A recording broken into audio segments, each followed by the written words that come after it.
small business programs, but then I'll also talk about NIH's other interests for academic research and everything else that we're funding in this space. So in terms of the small business research programs, these are congressionally mandated programs. Basically, Congress requires that every agency that provides funding to universities takes a portion of that funding and provide it to small businesses in a way that helps that agency meet their mission.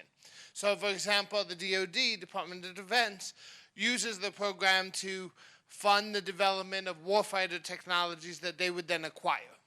At the NIH, we use it in a different way. We use it to fund the development of technologies that truly meet the mission of the NIH, basically to take all the basic and applied research that will do a great job of funding at the NIH, but to have a vehicle to translate that towards products that can be commercialized. And that's what we use these programs for. So they total about $1.2 billion at the NIH. Probably by the end of FY 2020, it'll be about $1.3 billion at the NIH. There's many benefits to a program. It is not a loan. It's completely non-dilutive. You keep all of your IP. We do not take any equity.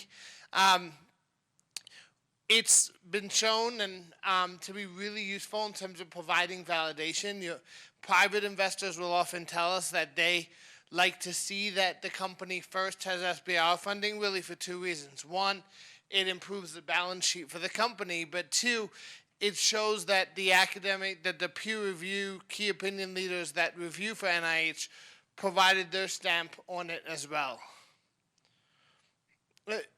So in terms of eligibility, basically you have to be defined by the U.S. Small Business Administration as a small business in the U.S., which means that you're located here, 500 or fewer employees, and you're owned and operated by individuals that are either permanent residents or U.S. citizens. You can also now be owned and operated by venture capital operating firms as long as no single venture capital firm owns a majority of your company.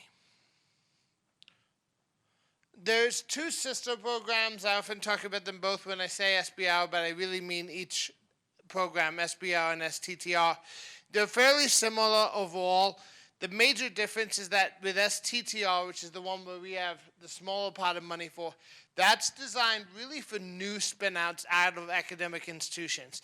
So for instances where maybe it's like the first time that it's leaving the academic institution, the PI is at the academic university, and a lot of the work will be done at the academic university. That can be done as an STTR. But once you're at a stage where a lot of the work will be done by the company, then it's usually more appropriate for SBIR. And we have more funding overall for SBIR.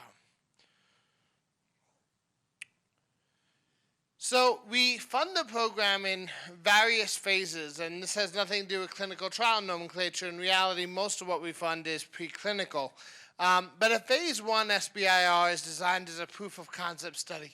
At the NIH, those can be funded at around $300,000 and sometimes more. It depends on the funding opportunity. Those are usually 6 months to a year. Then our phase 2 is usually about 2 years and usually about $2 million. Again, depends on the funding opportunity. We also have a mechanism where you can apply for phase 1 and phase 2 at the same time, so that when you get the results of the phase 1, you don't have to reapply for the phase 2, and that can save you significant time in between. And we now also have a vehicle that if you have a lot of data already, you don't have to come in for the phase 1, you can come in directly for that phase 2. And then after those, we have two mechanisms, the phase 2B and now the CRP, which is a commercialization readiness pilot, where you can get an additional $3+ million each for, advanced development and moving towards commercialization. So at the NIA, I lead the Office of Small Business Research, and we really have 6 buckets of core activities. The first is we centrally coordinate the program across the institute. we provide guidance to applicants, and this is key, and I'll have another slide on this. We want to help applicants before they apply, so definitely I encourage you to reach out to us, and I'll get to that in a minute. We do outreach. I'm very thankful to both of the chairs for inviting me to be as part of this conference. I think this is great. And funding, we see different emerging technology areas. As you'll see, smart healthcare is definitely one of them. Networking, facilitating connections between the companies that we fund and the other resources at the NIH or other stakeholders beyond the NIH. And then we also provide entrepreneurship training and resources.